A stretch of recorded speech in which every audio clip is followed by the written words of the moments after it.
everybody. Welcome to TCR Express. I'm digital media editor Warren Frey, and with me once again is Staff writer Russell Hixson with the Journal of Commerce in glorious East Vancouver, my home room studio, I call it. and oh, did you say it was waterfront property yesterday? Because you saw the very small version of the flooding that we had to a much larger extent in the Fraser Valley? Yes, for a brief flashing moment in time, I was habitating waterfront property here in East Vancouver in Hastings Sunrise, which is the ocean's quite a little bit away, but it looks like the water came to me with a catastrophic deluge of rain and heavy winds that has been buffeting the parts of BC. There was a lot of evacuations. People had to be rescued. There's been significant damage to the Coquihalla Highway. I believe they're working to open the Malahat. A lot of issues with transportation infrastructure in BC today that they're working on because of the storms and the mudslides and the flooding. And you can check Journal of Commerce and Daily Commercial News for all those articles. We've got several up, I think, about and a gallery of all the damage from social media. Well, I was just going to say, I've been contacting some sources. We're going to be following up on what happened with the storm and how it impacted the region's infrastructure. I'm going to hopefully talk to Transportation BC and also some experts from University of British Columbia to talk about kind of, the climate change and impact on infrastructure, and were we prepared for this storm? How can we be better prepared for the next one? What sort of impact do storms like this have? Are they going to become more common? So hopefully I'm going to get all into that in the coming weeks. In the meantime, I guess people will hear this Wednesday, but as of today, Tuesday, when we're recording, P3 2021 has started, and each of us went to a session. So why don't you start off with telling me what your session was about and what you gleaned from it?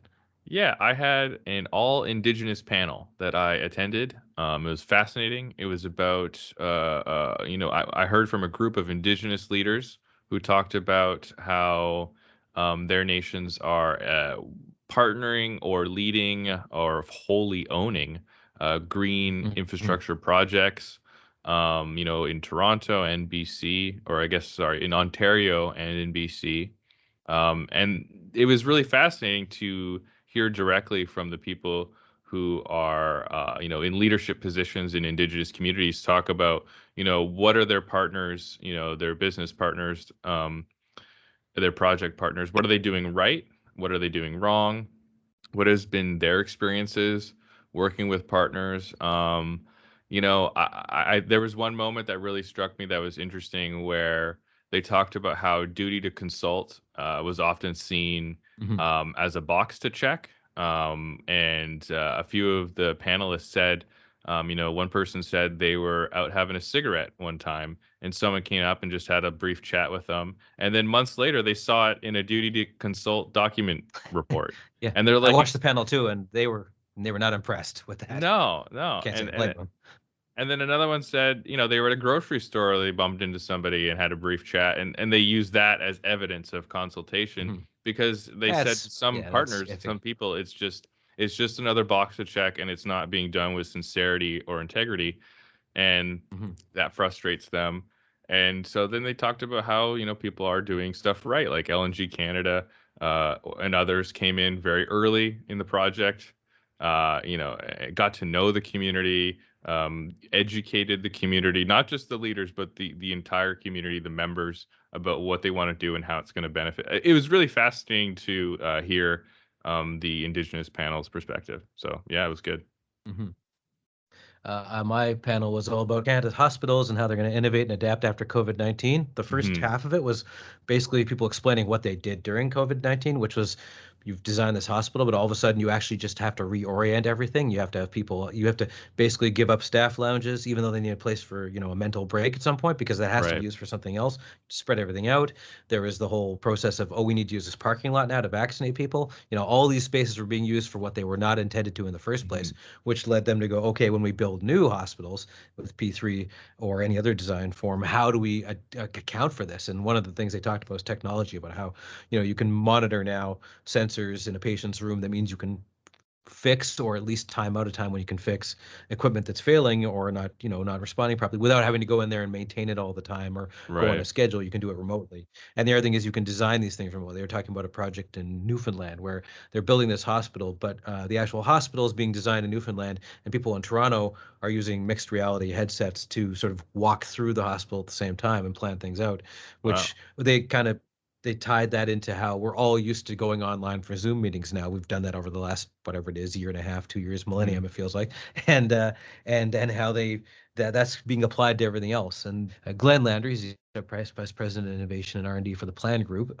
He was talking about how in future, down the road, you'll have this sort of technology, like actually Canada's 15 years ahead, he said, of Europe in terms of smart hospitals. And so stuff like Wow. AI, automation, sensors, robotics, all that stuff is being used in the hospital now. But he figures in the future, it'll be sort of put in the home, so that the community being served by that hospital actually has a lot of prevention in place in the home, presumably, obviously with your own consent.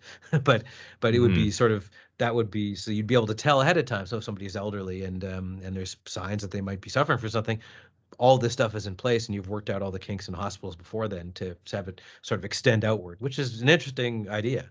Anne Ford, she said that what we have to do now is design these hospitals with the idea in mind that 30 years from now, something may come up that nobody here planned for, which is exactly what happened to us over the last 2 years.